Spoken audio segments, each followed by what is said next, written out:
और इस विशाल जनसमूह को संबोधित करें। आदरणीय प्रधानमंत्री। राम राम सर।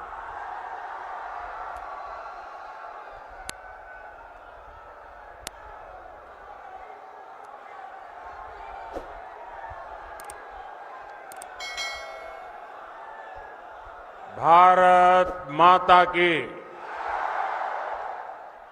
भारत माता की शक्ति स्वरूपा जीण माता जी, सालासर बालाजी महाराज, बाबा खाटू श्याम जी और वीर गोगाजी महाराज ने मारो बारंबार प्रणाम। राजस्थान पराक्रम और परिश्रम की धरती है। ये वीर माताओं की धरती है। ये वीर बेटों को जन्म देने वाली वीर वीरांगना माताओं की पवित्र भूमि है। और इसीलिए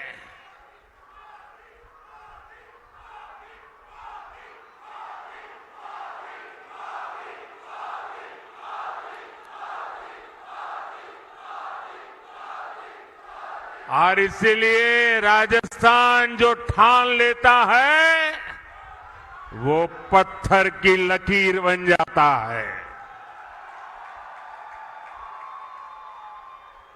और यही जज्बा मेरे सामने देख रहा हूं।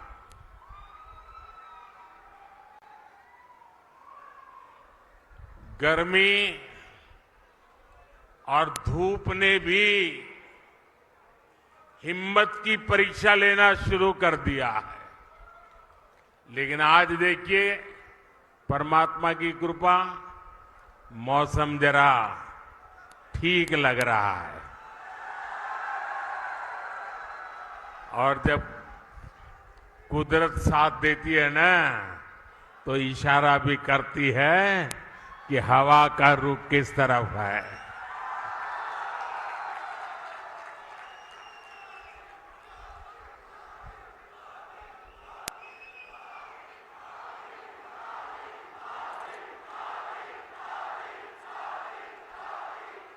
साथियों,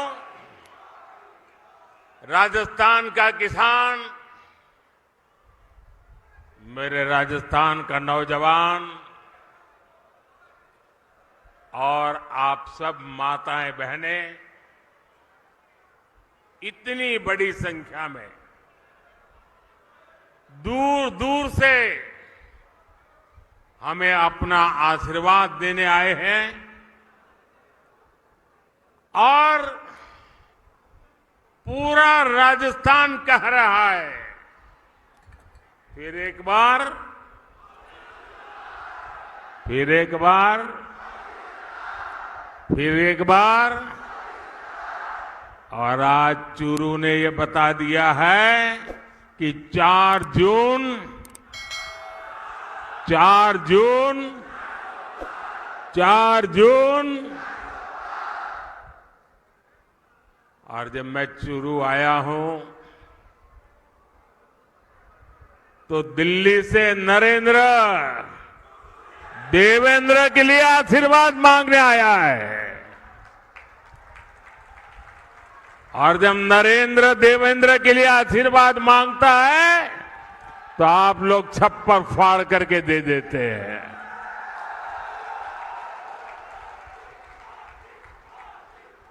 साथियों, बैठिए देवेंद्र जी। आज पूरा देश विकसित भारत होने के संकल्प पर काम कर रहा है और इसमें राजस्थान की बहुत बड़ी भूमिका है। जब राजस्थान विकसित होगा तो भारत भी विकसित होगा। बीते 10 साल में मोदी ने देश में जो काम किए हैं, उन्होंने विकसित भारत की नींव तैयार कर दी है। आज पूरी दुनिया हैरान है कि भारत इतनी तेजी से कैसे विकास कर रहा है। दुनिया को पता नहीं है कि भारत की इस मिट्टी की बात ही कुछ और है। हम जो ठान लेते हैं वो पूरा करके दिखाते हैं। पिछले 10 साल में आपने देश को बदलते देखा है। आप याद करिए, 10 साल पहले तब देश कितनी खस्ता हालत में था। कांग्रेस के बड़े बड़े घोटालों और लूट के कारण अर्थव्यवस्था चरमरा गई थी। दुनिया में भारत की साख गिरती जा रही थी। आजादी के इतने दशक बाद भी देश के लोग जीवन की छोटी छोटी जरूरतों के लिए जूझ रहे थे। करोड़ों गरीबों के सर पर छत नहीं थी। करोड़ों लोगों को पीने का पानी उपलब्ध नहीं था। हमारे गांव अंधेरे में डूबे थे। वहां बिजली भी नहीं पहुंची थी और लाखों करोड़ की लूट से सरकारी खजाना खाली ही रहता था। आप लोगों ने भी सोचा होगा लिया, जब हालत इतनी खराब थे, इतने दशकों तक बुराइयां थी, तो इसका मन पर भी असर होता है। और आप सब देशवासियों ने मान लिया था कुछ बदल नहीं सकता, अब देश का कुछ हो ही नहीं सकता। हर कोई निराशा में डूबा हुआ था। इसी हताशा निराशा में 2014 में आपने गरीब के इस बेटे को अपनी सेवा का मौका दिया।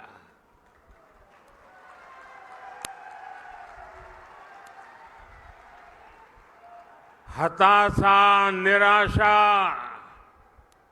ये मोदी के पास भी नहीं फटक सकती।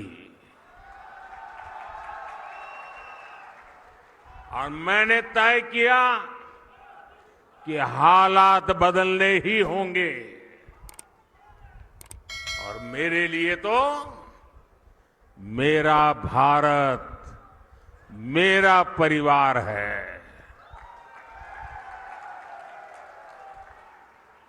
हमने ईमानदारी से काम किया।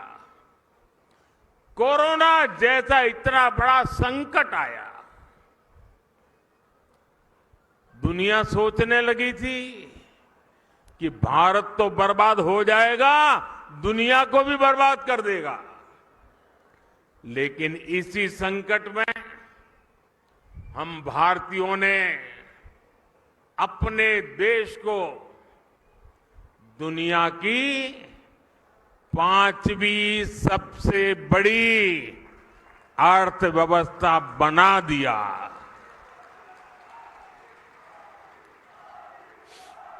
हम भी कह सकते थे भाई क्या करूं, पूरी दुनिया में आपदा आई है, हमारे यहां भी आपदा आई है, मैं क्या करूं। और हो सकता है देश वाले मान भी लेते, लेकिन मोदी ने वो रास्ता नहीं चुना। चुनौतियों को चुनौती देना, यही तो हमारी मिट्टी की ताकत होती है।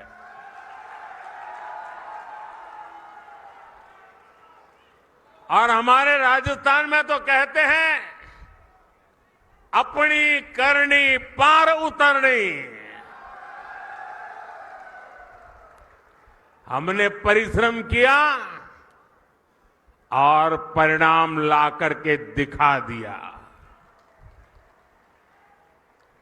10 वर्षों में हमने करोड़ों गरीबों को प्रधानमंत्री आवास योजना के तहत पक्के आवास दिए, पक्के घर दिए, जिनकी 3-3, 4-4 पीढ़ी झुग्गी झोपड़ी में जिंदगी गुजारती थी, जो फुटपाथ पर जीने के लिए मजबूर थे,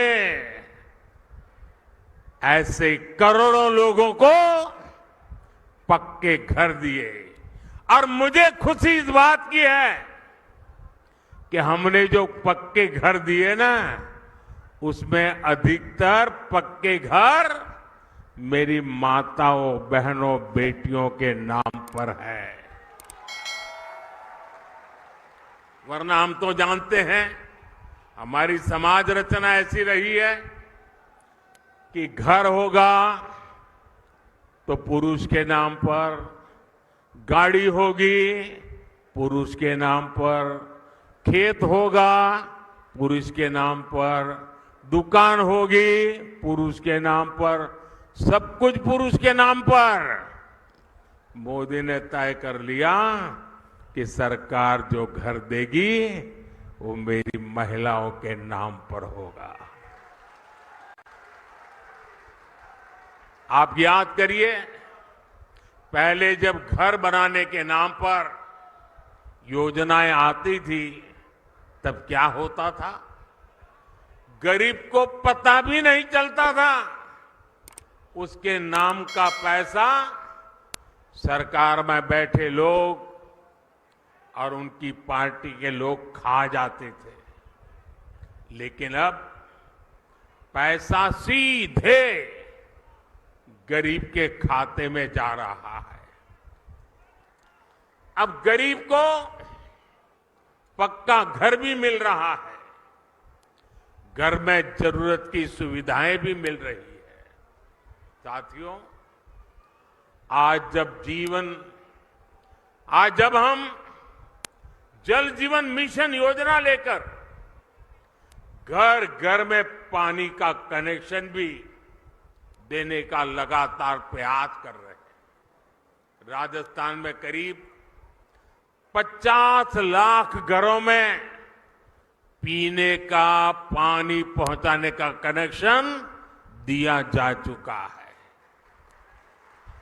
कांग्रेस सरकार हमारी इस योजना में भी भ्रष्टाचार करने का मौका नहीं छोड़ती थी। अब उन कमियों को भी दूर किया जा रहा है। वहां पीछे सुनाई नहीं देता क्या? सुनाई दे रहा है?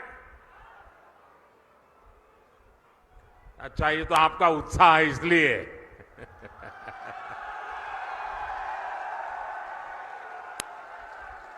देखिए, राजस्थान के 4.5 करोड़ जरूरतमंदों को हर महीने मुफ्त राशन भी दिया जा रहा है। यानी जीवन के हर पड़ाव पर भाजपा सरकार गरीब के साथ खड़ी है।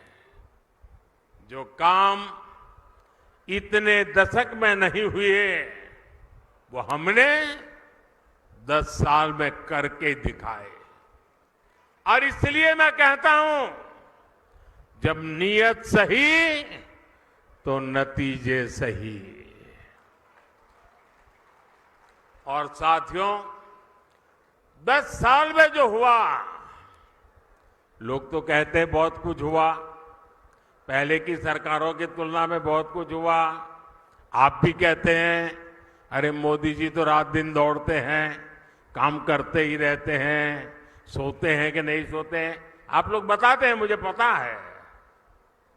लेकिन काम कितना भी क्यों न हुआ हो, औरों की तुलना में अनेक गुना हुआ हो, लेकिन मोदी के मन की बात में आज चुरू में बता देता हूं।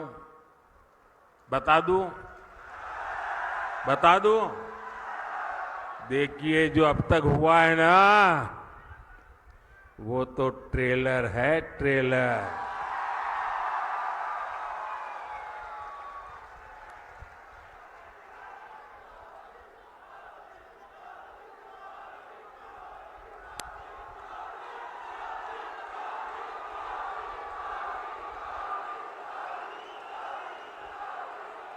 आप आजकल बड़ी बड़ी होटल में खाना खाने जाते हैं ना, तो पहले एपेटाइजर लेकर के आते हैं, थोड़ी थोड़ी 2-3-4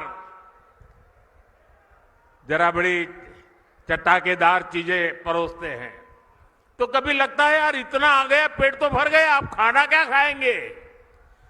ये जो मोदी ने किया है ना, वो तो एपेटाइजर है, एपेटाइजर। अभी तो पूरी खाने की थाली आधी बाकी है। बहुत कुछ करना है भाइयों, बहुत सारे सपने हैं। हमें देश को बहुत आगे लेके जाना है। साथियों, आज देश में मोदी की गारंटी की चर्चा हो रही है।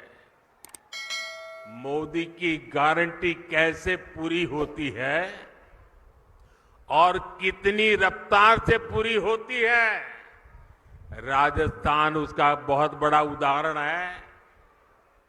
मैंने मेरी माताओं बहनों को गारंटी दी थी कि गरीबों का उज्ज्वला सिलेंडर सस्ता किया जाएगा। ये गारंटी पूरी हो गई है। मैंने युवाओं को गारंटी दी थी कि बीजेपी सरकार बनते ही कांग्रेस के पेपर लीक इंडस्ट्री के खिलाफ जांच बिठाई जाएगी। ये गारंटी भी पूरी हो गई है। मैंने ये भी गारंटी दी थी कि राजस्थान का मेरा किसान, शेखावटी के मेरे लोगों के लिए पानी की समस्या को खत्म किया जाएगा। जिस ईआरसीपी प्रोजेक्ट को कांग्रेस ने लटका कर रखा था, हमने उसे न केवल स्वीकृत किया बल्कि तेजी से काम भी जारी है। इससे पीने के पानी और लाखों हेक्टेयर जमीन को सिंचाई का भी लाभ मिलेगा। हमने हरियाणा से समझौता करके शेखावटी में पानी लाने का रास्ता भी साफ कर दिया है। भाइयों और बहनों, भाजपा जो कहती है वो जरूर करती है। दूसरी पार्टियों की तरह भाजपा केवल घोषणा पत्र नहीं जारी करती, हम तो संकल्प पत्र लेकर के आते हैं। 2019 में हमने जो संकल्प पत्र जारी किया था, उसके ज्यादातर संकल्प पूरे हो चुके हैं। और 2 साल कोविड के संकट के बावजूद भी मोदी ने आपको जो वादा किया था, वो वादा पूरा करने के लिए एड़ी चोटी का जोर लगा दिया है। राजस्थान के मेरे भाई बहन, जम्मू कश्मीर की धरती पर जो मेरे वीर जवान शहीद हुए ना, उसमें मेरे इस शेखावटी के जवान भी शहादत मोली थी। उस जम्मू कश्मीर जहां पर मेरे राजस्थान के वीरों का रक्त आज उस जम्मू कश्मीर से आर्टिकल 370 खत्म हो गया।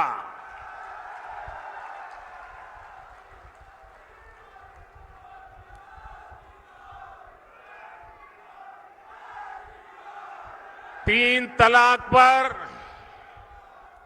कानून हमारी मुस्लिम बहनों की मदद कर रहा है। और मेरी मुसलमान माताएं बहनें समझे,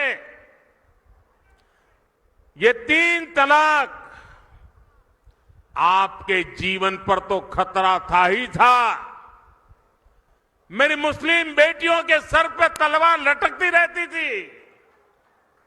मोदी ने आपकी रक्षा तो की है, लेकिन मोदी ने हर मुस्लिम परिवार की भी रक्षा की है, क्योंकि मुस्लिम परिवार का वो पिता वो कभी सोचता था कि बेटी की शादी करके भेजा तो है,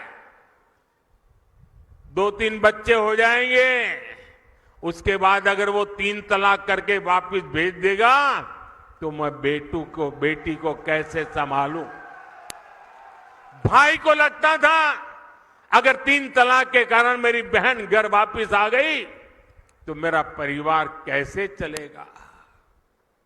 हर मां को लगता था कि इतने उत्साह और उमंग के साथ बेटी को शादी करके भेजा है, लेकिन 3 तलाक कह करके अगर बेटी को लौटा दिया तो मेरी बेटी की जिंदगी का क्या होगा। यानी पूरा परिवार 3 तलाक के नाम पर लटकती तलवार के नीचे मुसीबत में जिंदगी गुजारता था। मोदी ने सिर्फ मुस्लिम बहनों को नहीं, सभी मुस्लिम परिवारों की जिंदगी को बचाया है। लोकसभाओं में महिलाओं के लिए आरक्षण का कानून भी संसद ने पारित कर दिया है। ये भाजपा ही है जिसका संकल्प पत्र भी अपने आप में एक गारंटी माने जाना लगा है।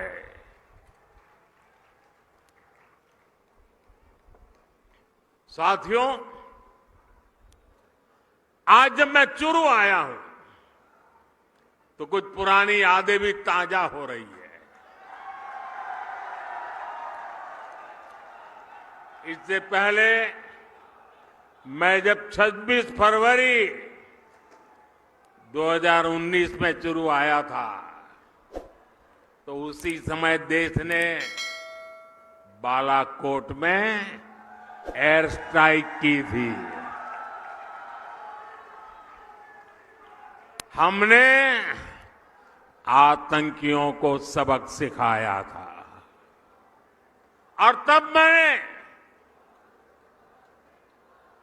जो शब्द कहे थे,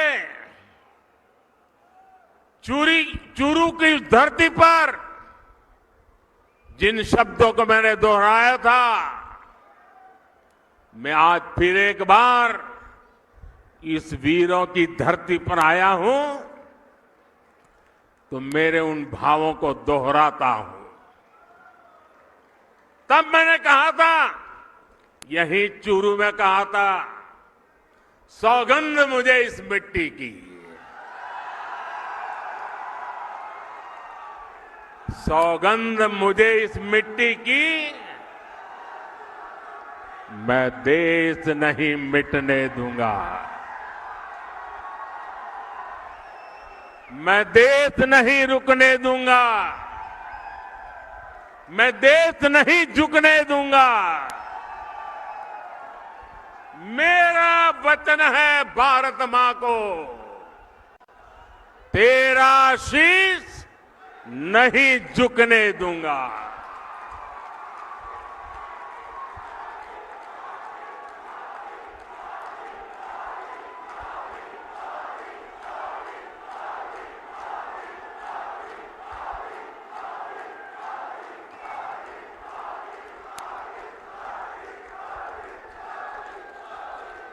लेकिन साथियों, आपको याद होगा हमारी सेना ने जब सर्जिकल स्ट्राइक और एयर स्ट्राइक की, तब कांग्रेस और उसके साथी क्या भाषा बोल रहे थे।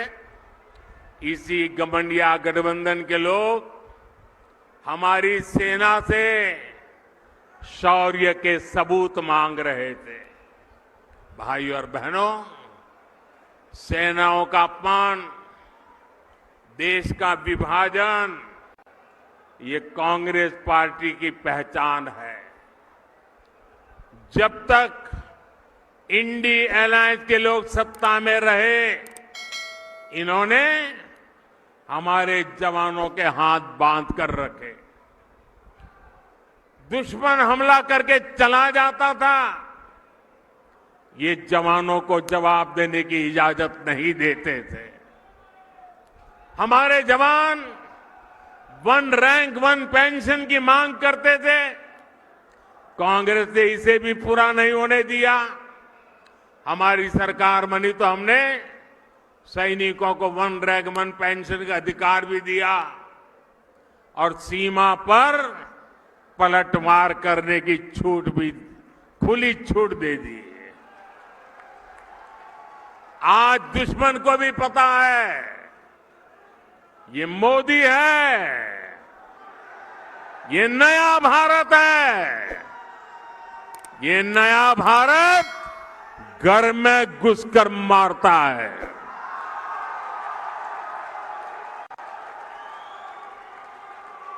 साथियों,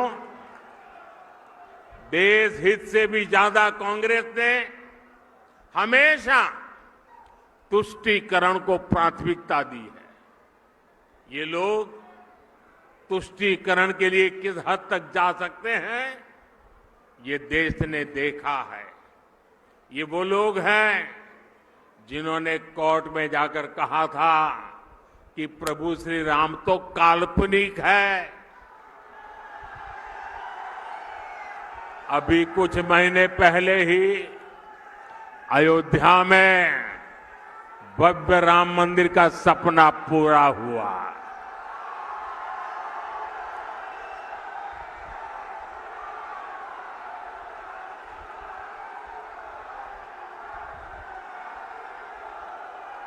पूरा देश प्राण प्रतिष्ठा का उत्सव मना रहा था, लेकिन कांग्रेस पार्टी खुलेआम हमारी आस्था का अपमान कर रही थी। साथियों, देश ने कांग्रेस के पापों की हमेशा कीमत चुकाई है।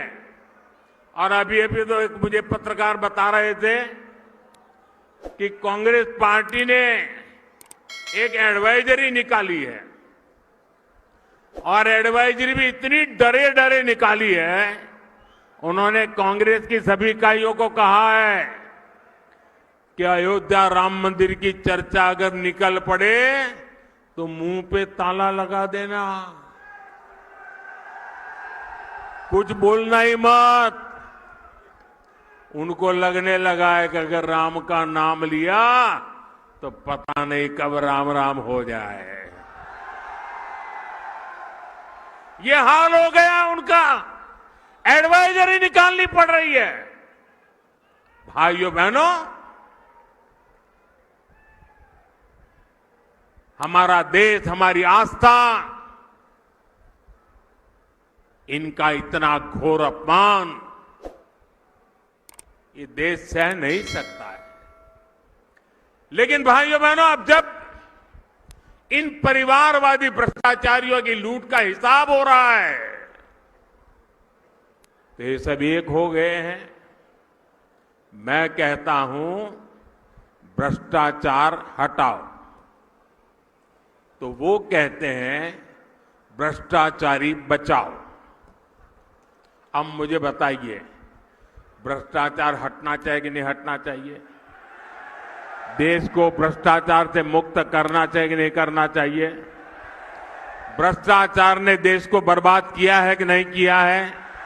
भ्रष्टाचार ने नौजवानों के सपनों को चूर चूर किया है कि नहीं किया है? क्या अगर मैं भ्रष्टाचार के खिलाफ लड़ाई लड़ता हूं कि सही है कि गलत है? सही है कि गलत है? मैं भ्रष्टाचार के खिलाफ लड़ाई जारी रखूं, आपके आशीर्वाद है, पूरी ताकत से आशीर्वाद मिलेंगे। आपने देखा होगा इस समय घमंडिया गठबंधन के लोग चुनाव की रैलियां नहीं कर रहे हैं, भ्रष्टाचारियों को बचाने की रैली कर रहे हैं।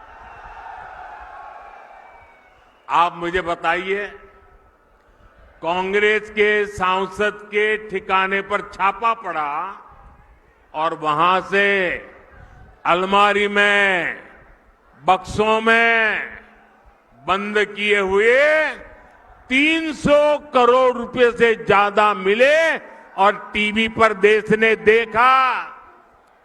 और केवल कांग्रेस के एक सांसद के पास से एक जगह पर से 300 करोड़ का खजाना मिला है। और क्या क्या होगा वो तो अभी खोजना है।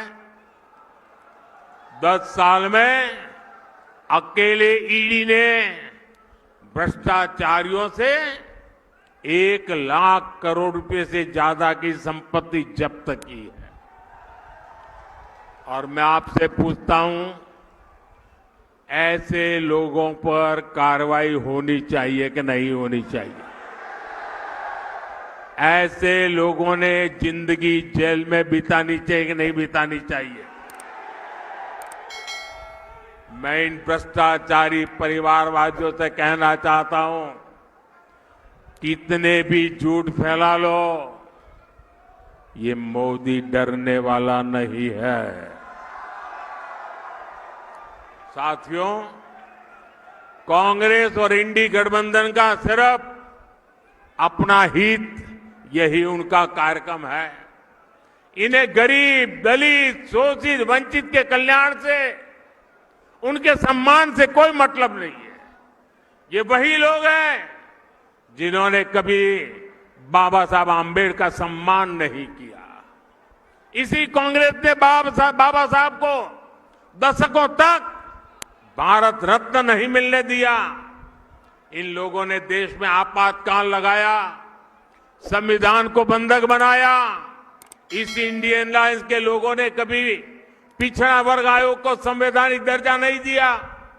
दशकों पुरानी ये मांग मोदी ने पूरी की। भाजपा ने देश को दलित राष्ट्रपति दिए, देश की पहली आदिवासी महिला राष्ट्रपति दी। लेकिन इन्हें चुनाव हरवाने के लिए इंडी गठबंधन वालों ने पूरी ताकत लगा दी। अब 19 अप्रैल को शोषितों, वंचितों के ऐसे विरोधियों के साथ क्या करना है आपको पता है ना? 19 अप्रैल को क्या करना है पता है ना? पता है ना? अपने यहां राजस्थान में कहते हैं, अक्लमंद ने इशारो ही गणो। साथियों, चूरू में भाई देवेंद्र झांझड़िया जी, झुंझुनू में शुभकरण चौधरी जी, सीकर में स्वामी सुबेदानंद सरस्वती जी, मैं आज आपके पास उन सब के लिए आशीर्वाद मांगने आया हूं।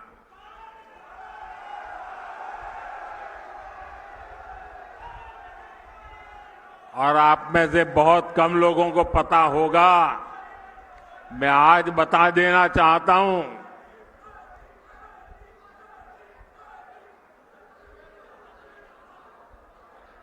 चूरू में जो उम्मीदवार है देवेंद्र और दिल्ली में है नरेंद्र। आप में से बहुत कम लोगों को पता होगा, देवेंद्र के साथ मेरा बहुत पुराना निकट नाता रहा है।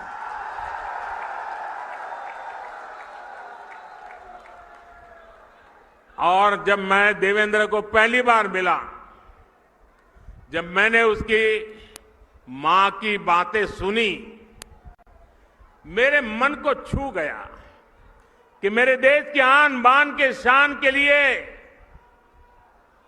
शेखावटी की गरीब मां, अनपढ़ मां, अपना बेटा जिसका शरीर मुसीबतों से गुजारा करने वाला शरीर है, लेकिन उसको भी दुनिया में देश का नाम रोशन करने के लिए मां प्रेरित करती है। और देवेंद्र भी गरीबी की परवाह किए बिना जी जान से जुट करके भारत का सम्मान बढ़ाया है। देवेंद्र को टिकट देने के पीछे मोदी का मकसद यही था कि जो गरीब मां का बेटा होता है उसके सपने भी पूरे होने चाहिए। मोदी का देवेंद्र को टिकट देने का मकसद यही था कि मेरे देश के जो खिलाड़ी हैं, पूरे हिंदुस्तान के खेल जगत के बेटे बेटियां हैं, उनको प्रोत्साहन मिले कि आपका खेल का कार्यकाल ये देश कभी भूलने वाला नहीं है और उसका सिंबल ये हमारा देवेंद्र है। और इसलिए मैं चूरू वासियों से विशेष रूप से ऐसा गरीबी से ही लड़ा, ऐसा नहीं, दुनिया में जाकर के देश का डंका बजाया, ऐसे मेरे साथी को, चाहे वो चूरू हो, झुंझुनू हो या सीकर हो, आप भारतीय जनता पार्टी को भरपूर आशीर्वाद दीजिए। और मैं आपको विश्वास दिलाता हूं, आपके सपनों को पूरा करने के लिए मैं एड़ी चोटी का जोर लगा दूंगा जी।